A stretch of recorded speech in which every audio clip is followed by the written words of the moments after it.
Good morning student. मग आपलं जे काही चॅप्टर सुरू आहे ते आहे थर्मोडायनॅमिक्स. ओके, तर याच्या आधी आपण झिरोथ लॉ, नंतर टोटल इंटरनल एनर्जी हे टॉपिक बघितले मागच्या व्हिडिओ लेक्चरमध्ये. आता जे काही आपल्याला बघायचं आहे, जी काही इंटरनल एनर्जी आहे तर त्याच्यामध्ये कशा पद्धतीने बदल हा घडतोय म्हणजे काय. मग आता चेंज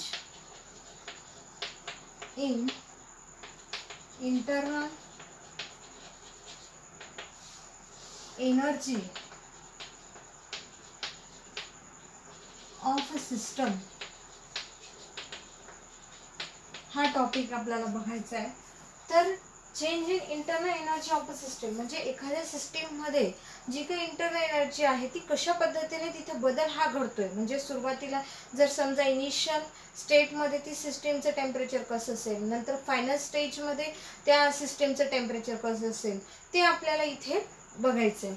तर एक डायग्राम काढते मी, त्या डायग्रामवरून आपण एक्सप्लेन करू.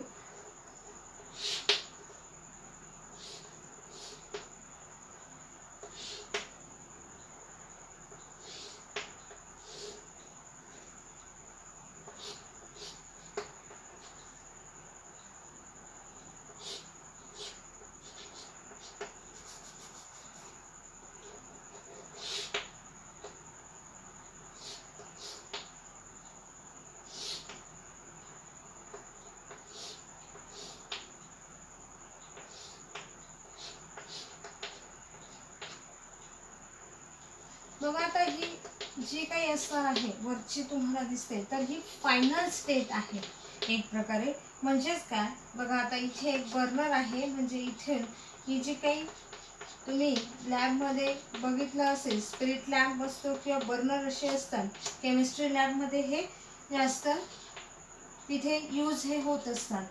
बघा आता इथे हा बर्नर आहे, त्याच्यानंतर इथे ही असणार आहे त्याची इनिशियल स्टेट. ओके, तर सुरुवातीला त्याला हीट दिल्यानंतर त्याची ही सुरुवातीला इनिशियल स्टेट असेल, तर त्यावेळेस त्याचे जे काही गॅसेसचे जे काही मॉलिक्युल्स आहेत, हे काय आहे, डॉट डॉट म्हणजे काय, ते गॅसेसचे मॉलिक्युल आहेत. तर त्याचं जे काही टेम्परेचर असणार आहे त्यावेळेस 100 सेल्सिअस. आणि नंतर मग परत मग हीट जी काही आहे ही हीट इथे वर सप्लाय केलेली आहे. मग हीट सप्लाइड टू गॅस, बघा त्याच्यासाठी सिम्बॉल वापरला क्यू. त्यानंतर जे काही टेम्परेचर हे तिथं फायनल स्टेटला होणार आहे 200 सेल्सिअस. मग त्यावेळेस त्याचे गॅसेसचे इथे मॉलिक्युल्स हे दर्शवलेले आहेत. आणि इथे जे काही असणार आहे पिस्टन, याला काय म्हटलेलं आहे त्यांनी, इथे पिस्टन आहे. तर सुरुवातीला बघा आता हा एक सिलेंड्रिकल शेप आहे आणि त्या सिलेंड्रिकल शेपमध्ये इथे पिस्टनचा यूज केलेला आहे. म्हणजे त्याच्यावर त्या पिस्टनने इथे जे काही गॅसेसचे जे मॉलिक्युल्स आहेत ते काय केले जात आहे, त्याच्यामध्ये एक प्रकारे ज्यावर कॉम्प्रेस केलं जात आहे, त्याच्यावर दाब हा दिला जातोय, प्रेशर हा तिथे क्रिएट होतोय. तर अशा पद्धतीने बघा, सुरुवातीला इनिशियल स्टेट आहे, नंतर ही काही असणार आहे ती फायनल स्टेट आहे. इनिशियल स्टेटला जे काही टेम्परेचर आहे ते 100 डिग्री सेल्सिअस आहे. इथून इथपर्यंत हीट काय होते, एक प्रकारे सप्लाय केलेली आहे टू गॅस क्यू. मग त्यावेळेस फायनल स्टेटला काय असणार आहे, टी जे काही टेम्परेचर 200 सेल्सिअस असणार आहे. मग त्यानंतर बघा आता आपल्याला ह्या डायग्राममध्ये, या डायग्रामचं नेम आहे की change in internal energy of a system can be brought about by is heating the system. बघा आता ह्या डायग्राम मध्ये काय त्यांनी सांगितलेलं आहे की एक सिलेंडर आहे की filled with is some gases in it, and this cylinder is provided with a movable, massless and frictionless piston at one end as shown. The gas inside the cylinder is our system and the rest is its environment. Let the temperature of the gas be Ts and that of the environment be T. म्हणजे काय की ह्या diagram मध्ये सुरुवातीलाच मी तुम्हाला सांगितलं की massless म्हणजे त्याला कुठल्याही प्रकारचं मास म्हणजे काय की वजन नसणारे, एक प्रकारे त्याच्यानंतर फ्रिक्शनलेस म्हणजे तिथं कुठल्याही प्रकारचं घर्षण होणार नाही, मासलेस फ्रिक्शनलेस असं पिस्टन तिथे आहे. आणि त्यानंतर त्याच्या हे एक सिलेंडर आहे आणि त्या सिलेंडरमध्ये जे काही गॅसेसचे जे मॉलिक्युल्स आहेत त्याच्यावर ह्या पिस्टनने काय दिलेलं आहे, हा दाब दिलेला आहे. जे मी तुम्हाला सुरुवातीला सांगितलंय तेच आपण जे काही या फर्स्ट पॉइंटमध्ये आपण बघितलेलं आहे. त्याच्यानंतर त्यांनी तिथं टीएस आणि टीई म्हणजे काय की इन्व्हायरमेंटमध्ये ज्यावेळेस टेम्परेचर असेल तर त्यावेळेस त्याला टीएस आणि टीई हे आपण मानून घेतलेलं आहे. त्यानंतर बघा internal energy of the system can be changed in a two different ways or by both. The cylinder can be brought in contact with the source of heat such as a burner as shown in figure. म्हणजे काय की ह्या याच्या सिस्टीममध्ये can be change in two different ways म्हणजे काय की तिथे दोन प्रकारे जी काही एक प्रकारे सिस्टीम असणार आहे गॅसची ती असणार आहे. आणि the cylinder can be brought in contact with source of it. बघा आता हे जे काही सिलेंडर आहे बरोबर आहे तर इथे त्याला कॉन्टॅक्ट हा कशाचा निर्माण झालेला आहे, उष्णतेचा. म्हणजे उष्णता कशापासून दिलेली आहे, बर्नर. म्हणजे इथे बर्नरने काय दिलेली आहे, आग दिलेली आहे, एक प्रकारे हीट ही सप्लाय केलेली आहे आणि त्या सिलेंडरला तिथे त्यांनी हीट ट्रान्सफर केल्यानंतर ती हीट परत ती पुढच्या सिलेंडरला सप्लाय केलेली आहे. अशा पद्धतीने आपण सुरुवातीचं जे काही एक प्रकारे जे काही पॉइंट्स आहेत चेंज इन इंटरनल एनर्जीचे ऑफ द सिस्टमचं बघितलं. मग आता ही जी काही डायग्राम असणार आहे त्याला आपण फिगर ए म्हणू. अशाच पद्धतीने अजून फिगर बी देखील असणार आहे. बघा आता डायग्रामवरून मी तुम्हाला एक्सप्लेन करत जाणार आहे आणि ह्याचे जे काही नोट्स आहे ह्या नोट्सचे फोटो मी तुम्हाला जे काही व्हिडिओ असणार आहे त्या व्हिडिओच्या खाली तुम्हाला फोटो काढून देणार आहे. म्हणजे काय त्या वेळेस तुम्ही जे काही याच्यातल्या ज्या काही नोट्स आहेत त्या राईट डाऊन ह्या करायच्या आहेत. ओके. मग आता बघा सेकंड जी काही डायग्राम आहे त्याच्यामध्ये त्यांनी काय केलेलं आहे तर सेकंड डायग्राम मध्ये बघा आता इथे देखील एक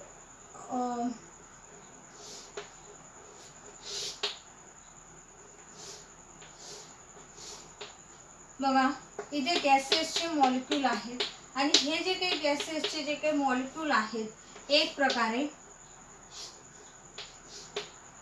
इथे देखील पिस्टन आहे आणि इथे हे गॅसेसचे मॉलिक्यूल आहे. तर इथून इथपर्यंत त्यांनी फक्त डिस्टन्स घेतलेलं आहे ह्या सिलेंडरचं तर त्याला डिस्टन्स डी. त्यानंतर इथे work done on a gas म्हणजे काय की तिथे कार्य हे घडलेलं आहे. म्हणजे काय की एक प्रकारे ते जे काही पिस्टन आहे हे पिस्टन त्या गॅसेसच्या मॉलिक्यूलवर एक प्रकारे वर्क करत आहे. म्हणजे काय work done on a gas. मग आता नंतर पुढच्या पिस्टन मध्ये काय घडलेलं आहे तर इथे देखील फायनल स्टेट त्यांनी घेतलेली आहे. ही असणार आहे इनिशियल स्टेट, ही असणार आहे फायनल स्टेट. तर फायनल स्टेट मध्ये देखील बघा इथं जे काही पिस्टन आहे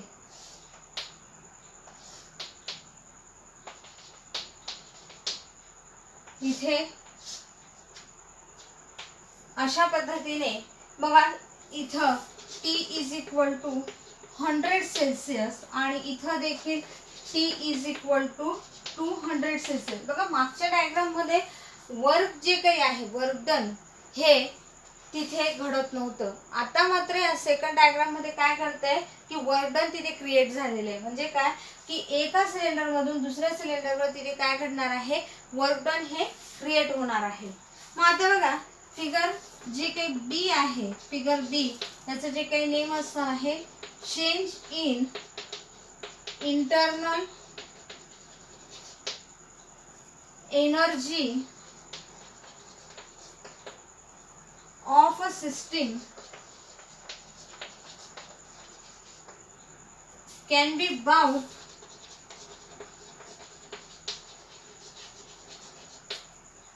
about by doing some work on it. म्हणजे काय की इथे चेंज इन इंटरनल एनर्जी म्हणजे इंटरनल एनर्जी मध्ये जी काही सिस्टीम आहे can be brought about by doing some work on it. म्हणजे काय तिथे कार्य हे घडतंय म्हणजे एका सिलेंडर मधून दुसऱ्या सिलेंडर मध्ये तिथे काय घडणार आहे वर्क डन हे क्रिएट होणार आहे. बघा आता याच्यामधलं जे काही डिस्क्रिप्शन आहे बघा change in internal energy of a system can be brought about by doing some work on it. या फिगर बी मध्ये त्यांनी काय म्हटलं the other way to increase the internal energy of the gas is to quickly push the piston inside the cylinder and so that the gas is compressed as shown in figure. म्हणजे काय की तिथे एक प्रकारे gas हा काय झालेला आहे कॉम्प्रेस झालेला आहे अशा पद्धतीने. म्हणजे तिथे internal energy of the gas is a quickly push म्हणजे काय अगदी इन्स्टंट म्हणजे खूप लगेच तिथं जे काही हे कार्य आहे किंवा जे वर्क डन आहे तिथं हे घडणार आहे आणि तो जो काही गॅस आहे तो कॉम्प्रेस होणार आहे हे लक्षात घ्यायचं आहे या डायग्राम मध्ये. तर in this case we know that की the piston does some work on the gas. म्हणजे काय की त्या पिस्टन मुळे तिथं काय घडतंय त्या पिस्टन बघा वी नो दॅट की the piston does some work. सुरुवातीलाच मी बोलली की ह्या पिस्टन मुळे तिथं काय करणार आहे वर्क डन हे क्रिएट होणार आहे moving in through some distance. बघा इथे डिस्टन्स त्यांनी दर्शवलेलं आहे ओके. तर distance and the gas gains energy and its temperature is increase on the other hand. म्हणजे काय की सुरुवातीला जे काही टेम्परेचर असणार आहे ते 100 डिग्री सेल्सिअस आहे आणि नंतर मात्र जे काही फायनल स्टेटला असणार आहे ते 200 डिग्री सेल्सिअस असणार आहे. If the gas is pushed the piston out so that the gas is expanded, some work is done by the gas. It lose some of its energy and the gas cool down. म्हणजे काय बघा आता सुरुवातीला जे काही work done आहे तिथं ते घडल्यानंतर काही प्रमाणात जो काही एनर्जी असणार आहे ती तिथं काय होणार आहे एक प्रकारे लूज होणार आहे. लूज म्हणजे काय तिथून निघून जाणार आहे म्हणजे कमी होणार आहे ती एनर्जी आणि मग त्यानंतर तो जो काही गॅस असणार आहे तो हळूहळू काय होणार आहे कूल होणार आहे म्हणजे थंड होत जाणार आहे. म्हणजे अशा पद्धतीने ह्या डायग्रामचं हे काय झालंय डिस्क्रिप्शन झालेलं आहे. त्यानंतर आपल्याला पुढचा जो काही टॉपिक बघायचा आहे तो असणार आहे फर्स्ट लॉ ऑफ थर्मोडायनॅमिक्स. अतिशय महत्त्वाचा टॉपिक आहे. तर फर्स्ट लॉ ऑफ थर्मोडायनॅमिक्स याच्यामध्ये तुम्हाला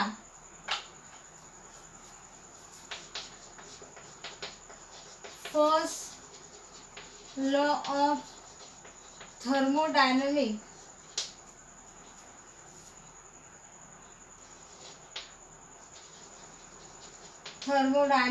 याच्यामध्ये बघा आता ही स्टेटमेंट आपल्या टेक्स्टबुक मध्ये नाहीये तर ती मी सर्च करून गुगल वरून तुम्हाला मी लिहून देणार आहे की first law of thermodynamics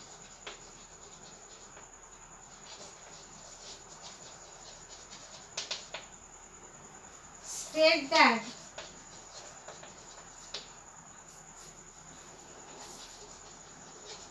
heat is a form of energy and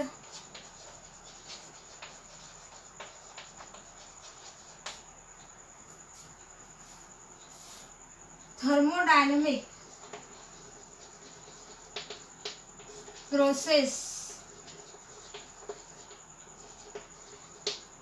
are therefore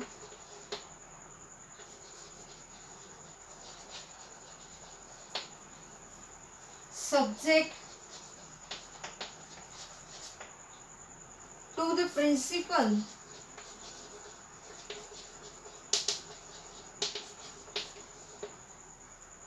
of a conservation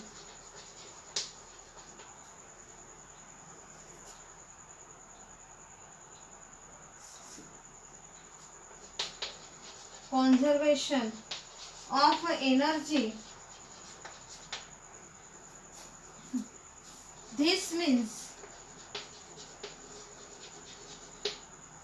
that heat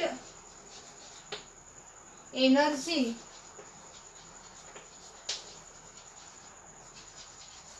cannot be created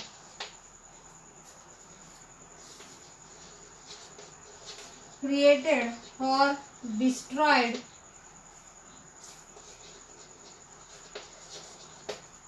बघा आता ही स्टेटमेंट मध्ये काय म्हटलेलं आहे की first law of thermodynamics state that की heat is a form of energy. जी काही हीट असणार आहे ती कशाच्या स्वरूपात होणार आहे, एनर्जीच्या स्वरूपात असणार आहे. म्हणजे काय की त्या उष्णतेचं रूपांतर कशामध्ये होणार आहे, एनर्जीमध्ये होणार आहे. And thermodynamic processes are therefore is a subject to the principle of conservation of energy. म्हणजे काय की एक प्रकारे जे काही principle of conservation of energy हा त्याचा काय असणार आहे, बेस असणार आहे. म्हणजे त्याच्यावर आधारित हा जो काही फर्स्ट लॉ ऑफ थर्मोडायनामिक असणार आहे. अँड दिस मीन्स दॅट की heat energy cannot be created. म्हणजे काय की हीट पासून जी काही एनर्जी तयार होणार आहे ती एक प्रकारे क्रिएट करू शकत नाही किंवा तिला आपण नष्ट देखील करू शकत नाही. खरं म्हणजे की principle of conservation of energy मध्ये हा एक प्रकारे त्याची स्टेटमेंट मध्येच याच्यावर आधारित आपला जो काही thermodynamic first law of thermodynamic हा असणार आहे, हे लक्षात असू द्या. तर त्यानंतर बघा आता याच्यावर आधारित एक डायग्राम आहे, ती डायग्राम आपण बघू.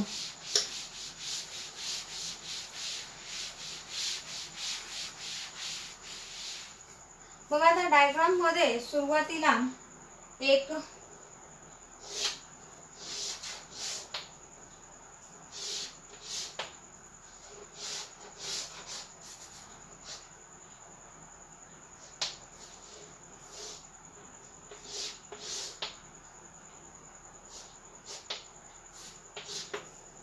मग आता इथे बिफोर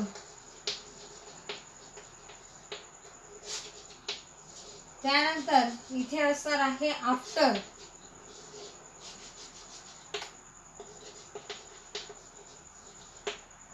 त्यानंतर इथे हा पिस्टनचा हा भाग असणार आहे, मोशन ऑफ पिस्टन.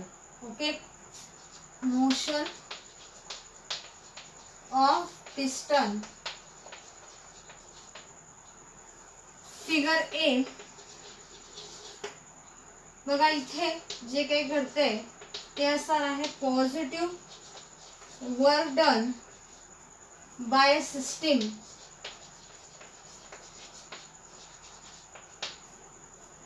बघा आता फिगर ए मध्ये जे काही वर्कडन घडणार आहे ते कशा पद्धतीचं असणार आहे, पॉझिटिव्ह असणार आहे, हे लक्षात घ्या. तर ह्या डायग्राम मध्ये त्यांनी काय म्हटलंय की during the expansion the gas molecules which strike the piston lose their movement to it and exert a pressure on it. As a result, the piston moves through a finite distance and the gas does a positive work on the piston. म्हणजे काय की तिथे एक प्रकारे ज्यावेळेस हे जे काही पिस्टन आहे तर हे पिस्टनचं तिथे वर्कडन घडल्यानंतर एक प्रकारे ते जे काही गॅसेसचे मॉलिक्युल आहे म्हणजे काय सुरुवातीला त्यांचं जे काही मोशन असणार आहे तिथं वर्क केल्यानंतर आणि नंतर आफ्टर म्हणजे ते कशा पद्धतीने तिथं एक प्रकारे त्याचा रिझल्ट हा मिळणार आहे त्या पिस्टनचा. मग तिथे जो काही रिझल्ट असणार आहे तो कसा असणार आहे, पॉझिटिव्ह असणार आहे. म्हणजे काय की तिथे जे काही वर्क डन क्रिएट होणार आहे त्या पिस्टनमुळे हे पॉझिटिव्ह असणार आहे, हे लक्षात ठेवा. त्याच पद्धतीने बघा आता फिगर बी आपल्याला बघायची आहे. तर फिगर बी मध्ये मात्र फरक असा असणार आहे की जे काही वर्क असणार आहे ते आपल्याला जे काही मिळणार आहे एक प्रकारे निगेटिव्ह हे मिळणार आहे.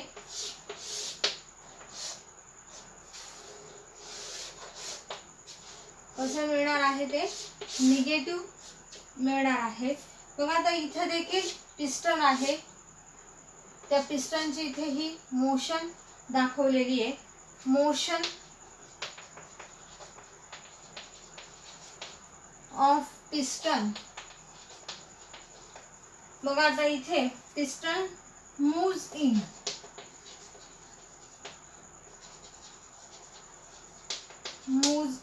आणि त्यानंतर इकडे असणार आहे बिफोर आणि इकडे असणार आहे आफ्टर.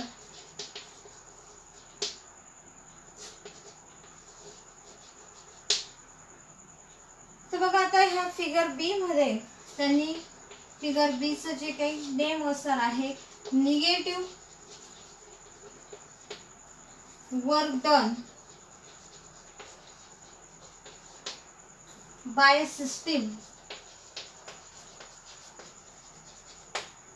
मग आता फिगर बी मध्ये काय म्हटलंय की when the piston is push in so that the volume of the gas is decrease. Volume of gas हा काय होणार आहे, कमी होणार आहे, डिक्रीज होणार आहे. त्यानंतर द गॅस मॉलिक्युल्स तिथे striking it gain a movement from the piston and the gas does a negative work on the piston. म्हणजे काय की तिथे एक प्रकारे जे काही वर्क डन क्रिएट होणार आहे ते निगेटिव्ह स्वरूपात असणार आहे. आणि त्याचं रिझन काय आहे, तिथला जो काही व्हॉल्यूम आहे हा कमी होणार आहे, डिक्रीज होणार आहे. आणि म्हणून तिथे जे काही वर्क डन असणार आहे ते कसं असणार आहे, निगेटिव्ह असणार आहे. त्याच पद्धतीने आता आपल्याला बघायचं आहे पुढची जी काही तिसरी डायग्राम.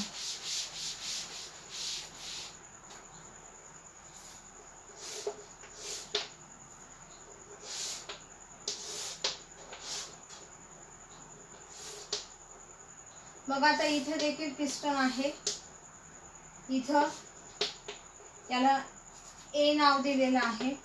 इकडे तर ही एक सिस्टीम आहे, त्या सिस्टीम मध्ये इथं F is equal to P A. आणि त्यानंतर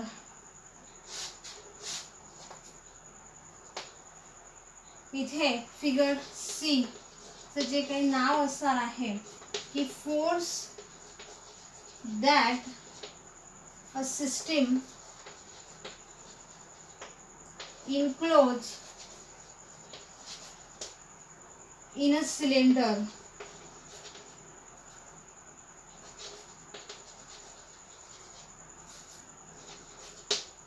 ओके. मग आता या फिगर सी मध्ये बघा तुम्हाला फोर्स हा फोर्सचा फॉर्म्युला असतो प्रेशर इंटू एरिया. ठीक आहे. आणि त्यानंतर ह्या पिस्टनचं त्यांनी एरिया घेतलेला आहे. ही एक सिस्टीम आहे आणि इथे पिस्टनचं काय होतं, एक प्रकारे मुवमेंट होतंय. बघा आता figure C which shows a system enclose in a cylinder with a movable massless and frictionless piston so that its a volume can change. म्हणजे तिथं काय झालेलं आहे, व्हॉल्यूम हा चेंज झालेला आहे. आणि म्हणून force that system enclose in a cylinder अशा पद्धतीने तिथं फोर्स हा क्रिएट झालेला आहे. मग त्यानंतर इथे आपल्याला एक डेरिवेशन बघायचं आहे फर्स्ट लॉ ऑफ थर्मोडायनेमिक्सचं. बघा आता फर्स्ट लॉ ऑफ थर्मोडायनेमिक्सचं डेरिवेशन की तिथे the total force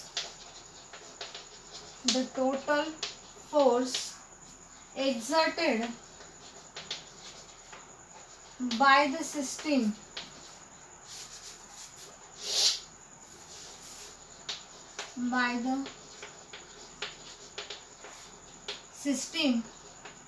on the piston. म्हणजे काय की त्या पिस्टनवर जी काही फोर्स तिथे क्रिएट झालेला आहे तो काय असणार आहे, will be F is equal to P A. त्याला आपण इक्वेशन नंबर फर्स्ट म्हणू.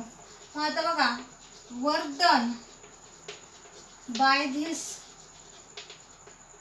Force dw is equal to P into D V. Equation number 2 बघा, इक्वेशन नंबर फर्स्ट आला, इक्वेशन नंबर 2 बघा. आपल्याला इथे बरेचसे जे काही मॅथचे इंटिग्रेशनचे जे काही फॉर्म्युला आहेत ते इथे आपल्याला अप्लाय करायचे. V F upon V I. बघा एफ म्हणजे फोर्स, आय म्हणजे काय इंटरनल जे काही व्हॉल्यूम असणार आहे, पी त्यानंतर D V is equal to P. मग आता आपण इंटिग्रेशन ज्यावेळेस सॉल्व करतो तर त्यावेळेस त्याची काही मधली क्वांटिटी असणार आहे ती काय येत असते, निगेटिव्ह होत असते. म्हणजेच काय, आणि त्याच्यावर जे काही इंटिग्रेशन आहे ते इथे काय होत असतं, निगेटिव्ह. बघा V F minus V I याला आपण इक्वेशन नंबर 3 म्हणू. म्हणजेच काय की इथे आपल्याला जे काही मिळतंय the change in volume in this case is small. म्हणजे कसा असणार आहे, तो स्मॉल असणार आहे जो काही व्हॉल्यूम तिथे क्रिएट झालेला आहे मग त्यानंतर इंटरनल जे काही एनर्जी असणार आहे, internal energy increases by the amount is a delta U is equal to Q. याला इक्वेशन नंबर 4 म्हणू. त्यानंतर delta U is equal to minus W याला इक्वेशन नंबर 5 म्हणू. त्यानंतर delta U is equal to Q minus, म्हणजे दोघंही equation combine केले आणि त्यावरून आपल्याला इक्वेशन नंबर 6 मिळालं. मग we can rearrange the above equation. बघा टेक्स्टबुक मध्ये खूप सारी थेरी, एवढी सर्व थेरी लिहिण्याची आवश्यकता नाही. आपल्याला फक्त इक्वेशन हे जे काही आहे ते मांडायचे असतात आणि त्या स्टेप व्यवस्थित लिहायचे असतात. मध्ये जेवढी थेरी आवश्यकता आहे तेवढी मी तुम्हाला लिहून दिलेली आहे. अबो इक्वेशन, मग त्यावरून तुम्हाला जो काही फर्स्ट लॉ ऑफ थर्मोडायनामिक्स आहे तो हा मिळतोय. Q is equal to delta U plus W, म्हणजेच काय की this is the first law of thermodynamics.